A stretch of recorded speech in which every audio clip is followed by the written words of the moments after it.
Poďte so mnou stráviť môj summer day v Austrálii. V Austrálii sa žiadny deň nezačína bez kávičky a takto to nebude ani dneska. Anyways, mne práve napadlo, že v Austrálii si zarobíte za 1 hodinu priemernej mzdy na 6 káv. To je celkom husté, že?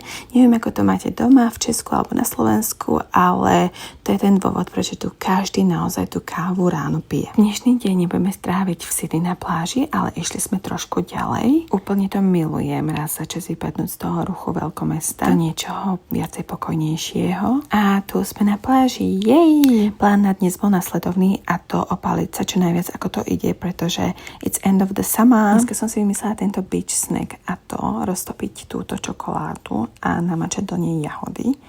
Ale ľudia, bolo to akože vynikajúce, ale čo vám poviem, bola som o to taká strašne špinavá a proste všetko deka, plavky. Nie, že by som neodporúčala, ale máte pri sebe veľa vreskoviek, ktorých som ja práve že nemala. Potom som si dala tento zdravý ginger beer, inak toto je dosť typický austrálsky drink, takže kto tu bude, treba ho vyskúšať.